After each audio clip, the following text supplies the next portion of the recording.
छत्तीसगढ़ एक नक्सल पीड़ित राज्य है जहाँ आप बैठे हैं, क्या लगता है 2-3 साल में क्या छत्तीसगढ़ नक्सल मुक्त हो जाएगा? देखिए, नक्सल मुक्त होने के लिए शासन प्रशासन भी लगी हुई है, और आप जैसे पत्रकार बंधु हैं और सोशल मीडिया है, तो मुझे उम्मीद है कि पत्रकारों की कलम में वो दम होता है कि बिगड़े हुए को भी सुधार सकते हैं। हमने अपनी भाषा में कहा है कि 4 बच्चे पैदा करो, 2 बच्चे खुद के लिए रखिए और एक सनातन धर्म की ऊर्जा को बढ़ाने के लिए रखिए और एक राष्ट्र के लिए बॉर्डर पर लड़ने के लिए सैनिक के रूप में दीजिए। क्या प्रेम का विरोध है या प्रेम विवाह का विरोध है या लव जिहाद का विरोध है? लव जिहाद का विरोध है, प्रेम का विरोध नहीं है, प्रेम का विरोध नहीं है। प्रेम विवाह का विरोध नहीं है। देखिए, सभा का चुनाव चल रहा है, 3 दिन बाद परिणाम भी आने वाले, किस तरह से देखते हैं और इस बार कौन आएगा सत्ता पे? क्या सरकार कैसी होनी चाहिए? ये तो वक्त बताएगा। और जातिगत जनगणना कराना चाहिए, कितना जरूरी लगता है, सही है या गलत है? देखिए, जातिगत जनगणना कराने से डॉक्टर शंकर का एक ग्रुप है, आप पहले दिखाओ, उनकी जांच कराओ, वो जोसा जैसा बोलते हैं वैसा वैसा करो, दवाइयाँ लेते रहो और उसके साथ में शिव जी पर भरोसा करो, विश्वास करो और शंकर पर चढ़ी हुई बेलपत्र या जल पीते रहें तो उससे रोग का निवारण होता है।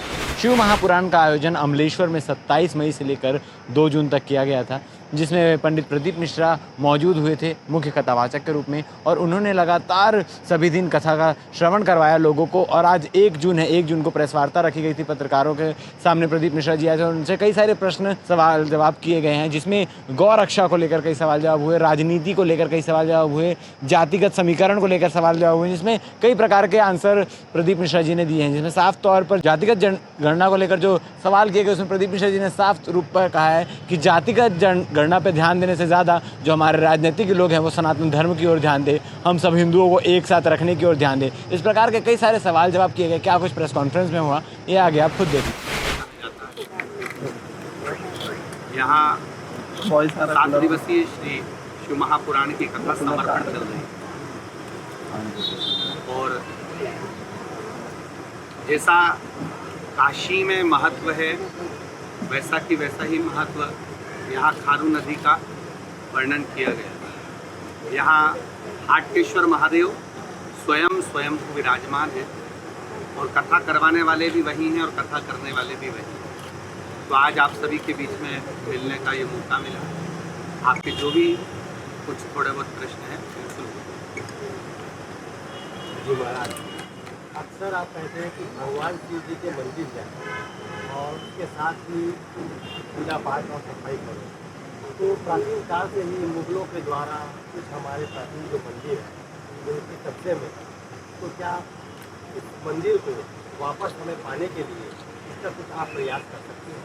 देखिए, जिन मंदिरों में ताले लगे हैं उनको खुलवाने का तो प्रयास कर रहे हैं और आने वाला समय बाबा ने चाहा तो ऐसा होगा कि धीरे धीरे जो मंदिर बंद पड़े हुए हैं या आपने कहा कि मुगलों के कब्जे में है या वो खोल नहीं पा रहे हैं या छोड़ नहीं पा रहे हैं, धीरे धीरे सारे मंदिर खुल जाएंगे और स्वयं शंकर अपने आप ही काम करेंगे और स्वयं शिव ही कार्यकर्ता के रूप में उस मंदिर को खुलेगा।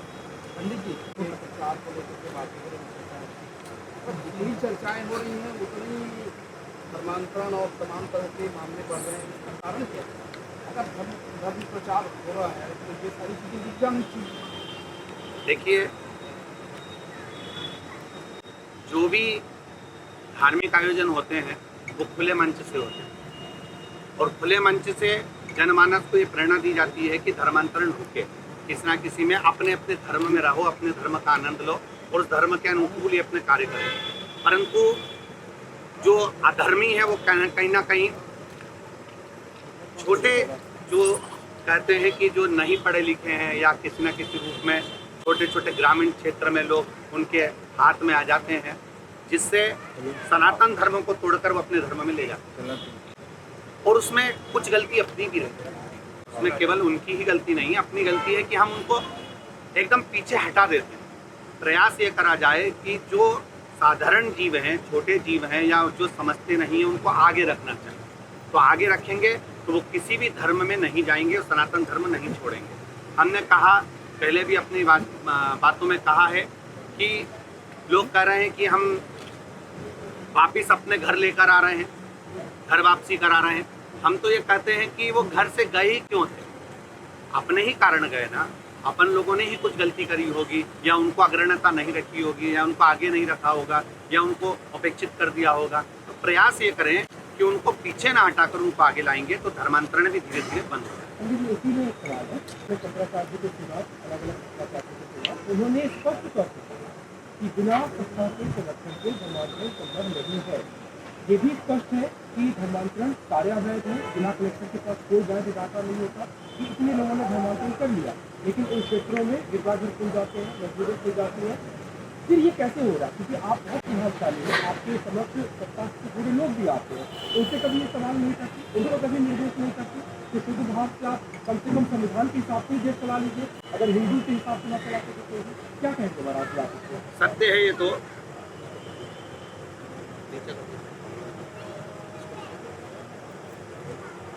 ये बिल्कुल सत्य है। धर्मांतरण का लेखा जोखा आपने जैसे कहा कि सरकार के पास होता है कि नहीं होता है, ये पक्का नहीं है, पर प्रयास ये नहीं कि सरकार भी नहीं करती, प्रयास वो भी करती है कि सब अपने अपने धर्म में आनंद से रहें। मूलतः आपका प्रश्न है, मूलतः प्रश्न ये है कि क्योंकि सत्ता के संरक्षण में हमेशा होता रहा, वोट बैंक की राजनीति के चलते सत्ता ने कभी इसकी स्पष्ट रूप से काम नहीं किया, क्योंकि आपके पास सत्ता से जुड़े तमाम प्रभावशाली लोग आते हैं, कभी उनसे प्रश्न कर लीजिए, कभी उनको निर्देश दे दीजिए कि आप संविधान के हिसाब से चला लें, तो ये रुक जाए। बिल्कुल सत्य है। अगर संविधान के हिसाब से भी चलते हैं तो धर्मांतरण रुक सकता है, बिल्कुल सत्य है आपका कहना। और आने वाले समय में अगर कोई राज सत्ताधारी आएंगे तो हम जरूर ये प्रश्न करेंगे और उन तक पहुँचाएंगे। पंडित जी, ये आपकी कथाओं का विगत हिस्सा ये होता है कि जो किसी को कैंसर की बीमारी का इलाज मिल जाए, किसी को अन्य बीमारी का इलाज मिल जाए, तो ये कैसे संभव होता है? क्या ऐसा कुछ चमत्कार है या ये क्या है? देखिए, चमत्कार तो हमारे यहाँ शिव महापुराण में वर्णन ही नहीं है चमत्कार का। हमारे यहाँ तो ये है कि विश्वास, क्योंकि तुलसीदास जी ने भी शंकर भगवान को विश्वास शंकर रूपिणों कहा है। अर्थात जब हमारा कोई विश्वास पक्का होता है ना तो पत्थर भी पिघल जाता है। जब हमारा विश्वास पक्का होता है ना तो अपने अंदर वो ऊर्जा अपने आप उत्पन्न होने लगती है कि मेरे को वो रोग है ही नहीं, मैं मतलब भगवान की भक्ति कर रहा हूँ, मतलब मैंने बेलपत्र खाई है या मैंने जल पिया है शंकर का चढ़ा हुआ, तो मुझ में वो रोग नहीं है। आप ये विचार करिएगा कि ये घर के लोग मेरे दुश्मन हैं, तो ये पक्का है कि वो 15 दिन में आपके दुश्मन बन जाएंगे। आपने अगर मन से निकाल दिया कि मेरा संसार में कोई दुश्मन नहीं है, तो आप अलमस्त तो होकर जिएंगे और सब आपके पक्ष में रहेंगे। तो उसी तरह रोग, बीमारी, इसका हम तो हमारे कथाओं में भी कहते हैं कि डॉक्टर शंकर का एक रूप है। ये हमारी व्यासपीठ से हम हमेशा कहते हैं डॉक्टर के लिए कि डॉक्टर शंकर का एक रूप है। आप पहले दिखाओ, उनकी जांच कराओ, वो जो से जैसा बोलते हैं वैसा वैसा करो, दवाइयाँ लेते रहो और उसके साथ में शिव जी पर भरोसा करो, विश्वास करो और शंकर पर चढ़ी हुई बेलपत्र या जल पीते रहें तो उससे रोग का निवारण होता ही है। हम क्योंकि उसको औषधि के रूप में ले रहे हैं और औषधि के रूप में ले रहे हैं तो वो कहीं ना कहीं आपको अच्छा देगी। एक अभी मसला एक गरीब महिला काफी पीड़ित है, क्या तो कहते हैं डॉक्टर को आप फीस बता रहे हैं, तो डॉक्टर बोलता है कि 5 लाख रुपए जो है वो तब इसका ऑपरेशन करूँगा। तो ये कैसे, ये किस तरह देखिए, डॉक्टर सी है तो उसको पैसा नहीं मांगना? नहीं, पैसा नहीं मांगना, परंतु हो सकता है डॉक्टर के अनुसार जो भी औषधि लग रही हो या उनकी दवाइयाँ लगती हो या कोई बड़ा डॉक्टर आ रहा हो और उसका ऑपरेशन कर रहा हो, तो ये उनका मैटर है। परंतु हम तो यही कहेंगे कि जो आपको देख रहा है, इन वक्त पर काम आ रहा है, चाहे वो आपका पड़ोसी क्यों ना हो, आपकी दुख की घड़ी में अगर काम आ रहा है तो वो भी शिव का एक रूप है। तो कहीं ना कहीं आपको अगर तकलीफ से कोई मुक्त कर रहा है तो वो शंकर का ही रूप मानते हैं। महाराज जी, मैं सच बता से चित्रा पटेल, और देश में बढ़ते अपराध, महिलाओं के साथ हो रहे अत्याचार का कारण आप क्या मानते हैं, कैसे कम किया जाए? अज्ञानता है व्यक्ति में। आज के समय में अगर अपराध अभी भी हो रहे हैं या किसी महिला के साथ या पुरुष के साथ या बच्चों के साथ अपराध हो रहे हैं तो उनकी अज्ञानता। नहीं तो आज के समय में अगर पढ़ा लिखा वर्ग का व्यक्ति है तो वो कहीं ना कहीं किसी ना किसी रूप में लोगों को सपोर्ट कर रहा है, किसी ना किसी रूप में लोगों को सहयोग प्रदान कर रहा है और वो कहीं ना कहीं किसी ना किसी रूप में उसको अच्छा करने का प्रयास कर रहा है। कुछ लोग ऐसे होते हैं जो कि कहीं ना कहीं किसी ना किसी रूप में अपनी बुद्धि से काम करते नहीं है, दूसरे की बुद्धि से काम कर कर अत्याचार करते हैं। महाराज जी इन दिनों छत्तीसगढ़ में 47 डिग्री तक जो है धूप चल 40 से 50 से ज़्यादा की भीड़ आ रही है, तो उन भक्तों को कुछ कहना चाहेंगे आप? भक्तों को मैं इतना ही कर रहा हूँ, हम लोग व्यासपीठ से प्रतिदिन, कल भी हमने वर्णन किया था कि वृक्षारोपण करिए, जल को अच्छा स्वच्छ रखिए, नदी तालाब बावड़ी को स्वच्छ रखिए। तो प्रयास ये रहता है कि सबको ये प्रेरणा मिल जाए कि किसी न किसी रूप में अगर एक एक वृक्ष भी लोग लगाएंगे, जितने लोग आए ना, अगर सुनकर जाएंगे तो एक एक वृक्ष भी लगाएंगे, तो आने वाला समय ये टेम्परेचर नहीं होगा, टेम्परेचर डाउन हो जाएगा। महाराज जी विधानसभा का चुनाव चल रहा है, 3 दिन बाद परिणाम भी आने वाले, किस तरह से देखते हैं और इस बार कौन आएगा सत्ता पे? क्या सरकार कैसी होनी चाहिए? ये तो वक्त बताएगा, और यही कहूँगा कि जो भी कुर्सी पर बैठे या सत्ता में बैठे वो हमारे सनातन धर्म का हित करे, राष्ट्र का हित करे और हमारे भारत को विकास की ओर लेकर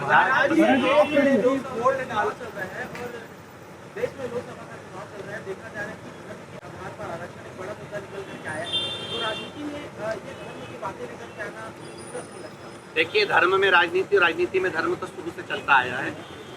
दशरथ जी महाराज के समय पर भी गुरुजन बैठते थे, जनक जी के समय पर भी गुरुजन बैठते थे, तो ये तो थोड़ा थोड़ा धर्म के साथ में राजनीति का क्रम चलता ही रहता है। हालांकि धर्म को राजनीति की जरूरत नहीं पड़ती, पर राजनीति को धर्म की जरूरत बहुत पड़ती है, जिससे उनका सत्मार्ग रहे और उनका मार्ग सुलभ हो। महाराज जी विदेश में जो राजनीतिक दल है, बीजेपी, कांग्रेस, टीएमसी, तमाम ऐसे, कौन से आपको ज्यादा हिंदू धर्म के करीब लगते हैं, उनसे ज्यादा कैसे लगता है? सभी हिंदू हैं और सभी हिंदू धर्म के करीब में है। जो सनातन धर्म की बात करें या राष्ट्र के कल्याण की बात करें, आज नवयुवक बच्चों को, बच्चियों को, आज के समय के लोगों को जो किसी न किसी रूप में अच्छा रोजगार दे दें और इन लोगों के लिए अच्छा सोचें, वो सब हमारे ही हैं, वो सब अपने ही हैं। तो सभी, कोई हम किसी पार्टी के नहीं, सभी पार्टियां हमारी हैं। बस ये है कि कुर्सी पर बैठो तो उसका प्रयोग सही करें, सदुपयोग करें। महाराज जी आपने भी वोट डाला होगा, आपके लिए क्या मुद्दे रहे, आप किस मुद्दों को लेकर आपने वोट डाला है? हमारे तो मूल मुद्दे जो रहते हैं वो केवल एक ही रहता है कि जो नवयुवक लड़के इतनी पढ़ाई कर कर आगे बढ़ रहे हैं, जो नवयुवक बच्चे इतनी विद्या अध्ययन कर रहे हैं, एक एक डिग्रियां ले लेकर बैठे हुए हैं, इनका रोजगार अच्छा हो जाए और कहीं ना कहीं हमारे सनातन धर्म को कोई ठेस ना पहुंचे और हमारा राष्ट्र उन्नति की ओर बढ़े। और पूरे भारत देश में यहाँ से बहुत सारी चीज़ उपलब्ध कराई जाती है। तो किसान जो भाई है, पूरे देश प्रदेश के साथ लोग, तमाम लोग यहाँ छत्तीसगढ़ में कमाने खाने के लिए आते हैं, लेकिन छत्तीसगढ़ के जो लोग हैं, किसान भाई है, अपने खेत खान को बेच कर पूरे देश प्रदेश बाहर जगह बिखर के जा रहे हैं और कमा रहे हैं तमाम जगह। बाहर के लोगों को यहाँ धन के लिए, और यहाँ जो आता है एक बार, जिस प्रकार से आप भी देखिए छत्तीसगढ़ से आए हैं, तो आप भी यहाँ से जा नहीं पा रहे हैं। आपने खुद कहा कि छत्तीसगढ़ में लगातार कथा सुनाते जा रहा हूँ, मोह लग गया और छत्तीसगढ़ में जो भी आता है यहाँ बस जाता है। लेकिन यहाँ के तमाम किसान जो भाई हैं खासतौर पर, वो बाहर जाके बस रहे हैं, कमा खा रहे हैं। अपनी किसानी जो है, किसान जो होता है खुद से खाता नहीं है अपना दूसरों का, बल्कि वो दूसरों को खिलाता है पैदावार करके। तो जमीन जायदाद खेत खार जो ना बेचे, और जो गौ हत्या हो रही है, गौ मांस जो है वो मार्केट में बिक रहा है, इसको भी बंद कराया जाए। इसके प्रति आप क्या कहना चाहेंगे? और किसानों को जो खेत खार ना बेचे, छत्तीसगढ़ को फिर से क्या? देखिए, हम लोगों ने पहले भी कहा है कि एक जवान और एक किसान, एक जवान बॉर्डर पर रहता है जो भारत की भूमि की रक्षा करता है, और एक किसान अपना पेट काट कर जनमानस को खिलाता है। हम तो छत्तीसगढ़ को जो धान का कटोरा कहते हैं, छत्तीसगढ़ महातारी को, हम तो एक ही बात कहेंगे कि यहाँ का किसान जो है वो अपनी भूमि को बेचकर ना जाए, यहीं रहकर जो आनंद उसको अपनी भूमि पर है वो दूसरी जगह नहीं मिल सकता। वहाँ गुलामी करने से अच्छा है कि आप अपनी जमीन करें, अपनी जमीन उपजाऊ करें और उससे जो फसल उत्पन्न हो उससे अपना भरण पोषण करें।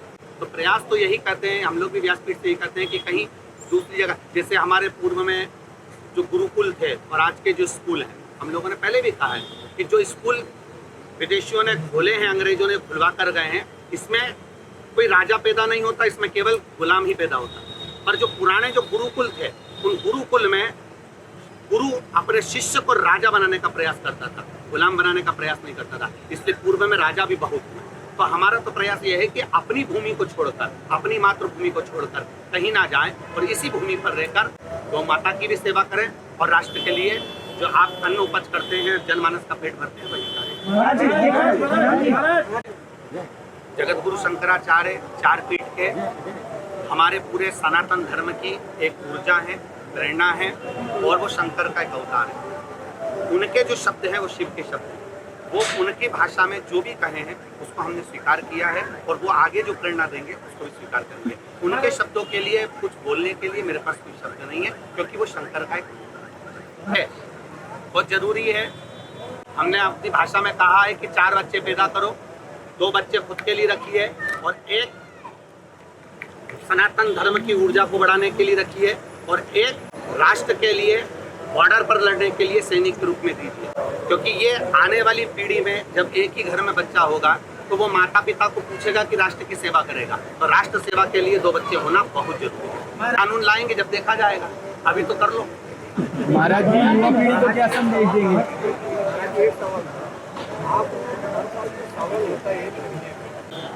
देखिए, पहले तो जितने ब्राह्मण लोग कह रहे हैं कि सावन के महीने में गुरुजी अभिषेक कराते हैं, पहले उनसे पूछेंगे कि इतने सालों से उन्होंने सावन की शिवरात्रि बताई क्यों नहीं।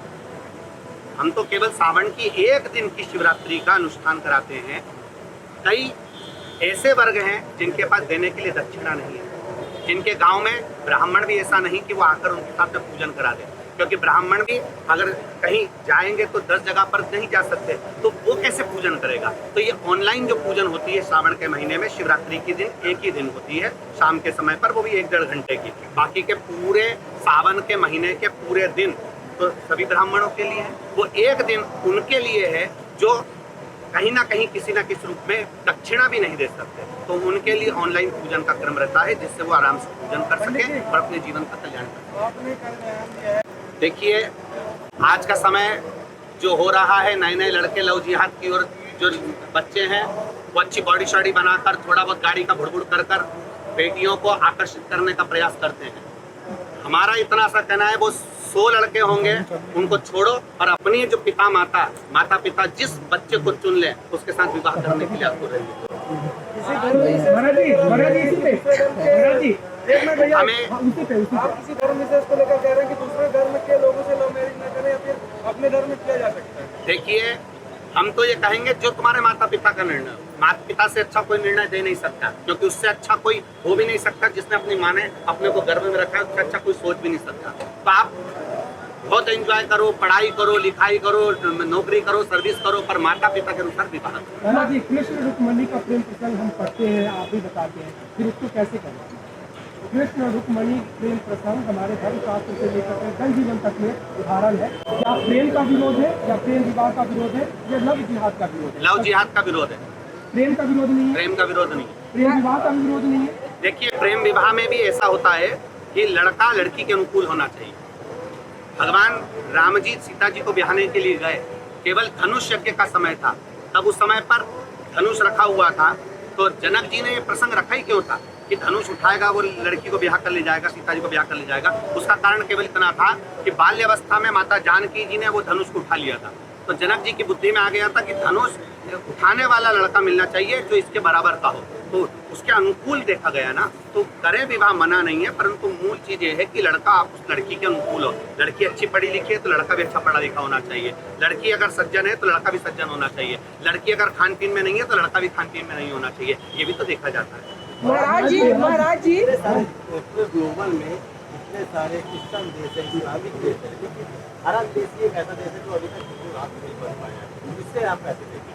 देखिए, आने वाला समय बहुत अच्छा होगा और प्रयास है कि भारत हिंदू राष्ट्र तो वैसे भी है, क्योंकि यहाँ माता पिता का आदर करना सिखाते हैं, सम्मान करना सिखाते हैं। भारत की भूमि पर सारे देवताओं का निवास है, सारी नदियों को पूजा जाता है। तो यहाँ तो सनातन धर्म पहले से ही भी है और साथ में हिंदू राष्ट्र तो पहले से भी है।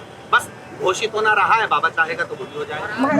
महाराज जी छत्तीसगढ़ एक नक्सल पीड़ित राज्य है, क्या लगता है 2-3 साल में छत्तीसगढ़ नक्सल मुक्त हो जाएगा? क्या चीज?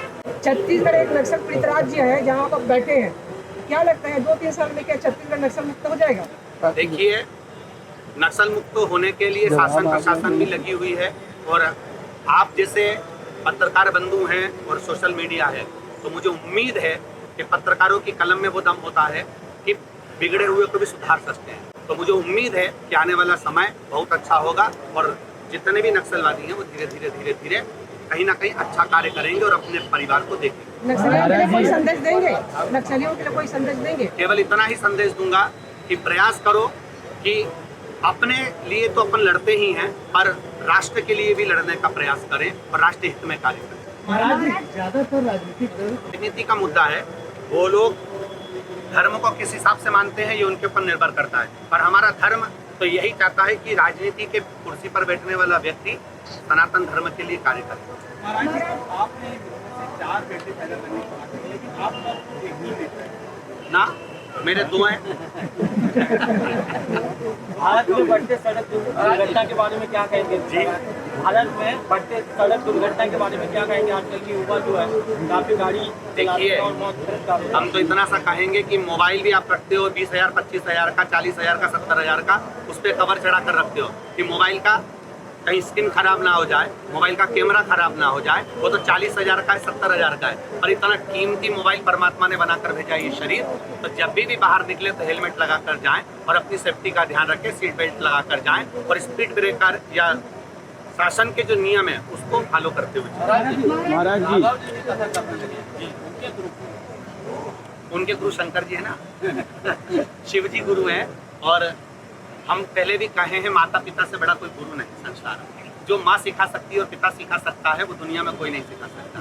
तो प्रयास यही है, शिव रूपी गुरु भी है और माता पिता भी। देखिए, चाहे तो शंकर का नाम किसी भी रूप में ले लें, ओम नमः शिवाय बोल लें, नमः शिवाय बोल लें, श्री शिवाय नमस्तुभ्यम बोल लें, महामृत्युंजय का अनुष्ठान कर लें। श्री शिवाय नमस्तुभ्यम का मतलब ही शंकर जी को नमन है, ओम नमः शिवाय का मतलब ही शिव जी को नमन है, और नमः शिवाय का मतलब ही शिव जी को नमन है।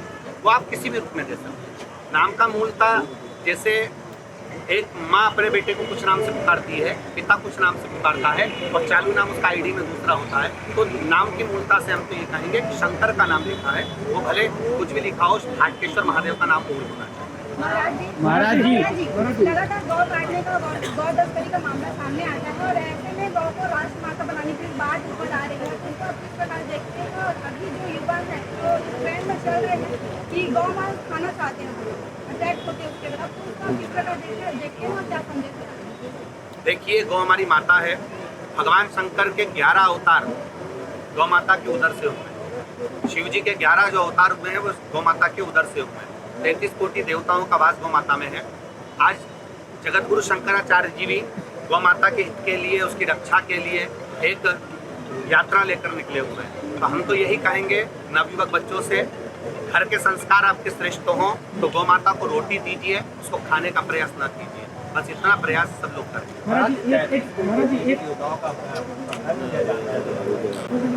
33 कोटि देवताओं का एक क्रम होता है जिसके अंतर्गत 64 योग नियमों का वर्णन आ जाता है, फिर 11 रुद्रों का वर्णन आ जाता है, ज्योतिर्यों का वर्णन आ जाता है, देवियों का वर्णन आ जाता है, फिर श्रृंखलाओं में उनको गिना गया, तो उसको कोटि देवता कहते हैं। 33 कोटि, उसमें सारे देवताओं का एक अंश माना गया, मतलब एक ही प्रतिबिंब में सबको रिझाया गया।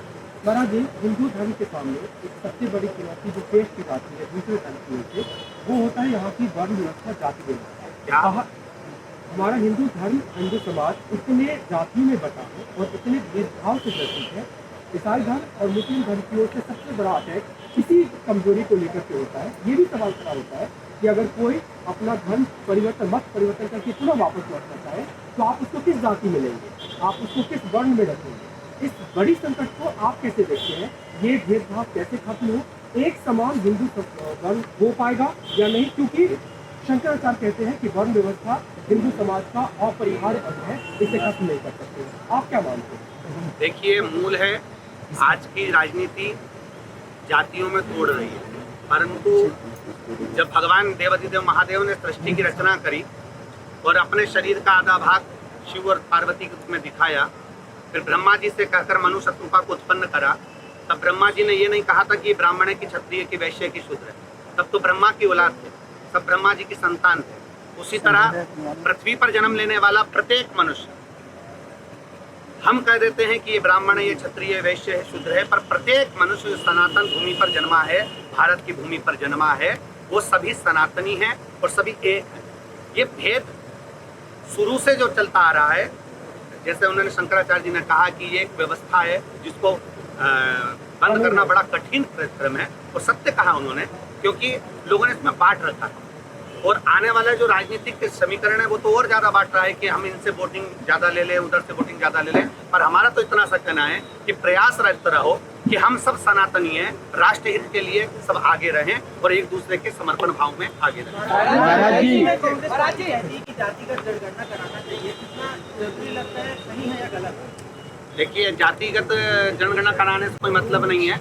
आप तो ये देखो कि आने वाला समय, हम राजनीति में कोई भी कुछ कह रहा है, हम तो इतना सा जरूर कहेंगे कि सनातन धर्म के हित की बात करें, जो भी करें। मूलतः यहाँ पर सबके ब्लड अलग है, पर तो जब दोचेंगे तो खून का रंग तो एक ही है ना, तो उसी तरह से सबको एक मानकर चलें, प्रयास यही रहे। हमारे व्यासपीठ में, हमारे समूह में व्यासपीठ के सामने भी सभी तरह के लोग बैठते हैं। आप जब किसी को बिस्कुट का पूड़ा देने जाते हो तो ये थोड़ी ना पूछते हो कि ब्राह्मण है कि क्षत्रिय की वैश्य की शूद्र है। वो तो बिस्कुट का पेड़ा आपने इसलिए दे दिया कि जो भक्त है, कथा स्मरण करने आया, वो सब शिव भक्त है। उसी तरह सबको एक मानकर कार्य करें, यही भावना। महाराज जी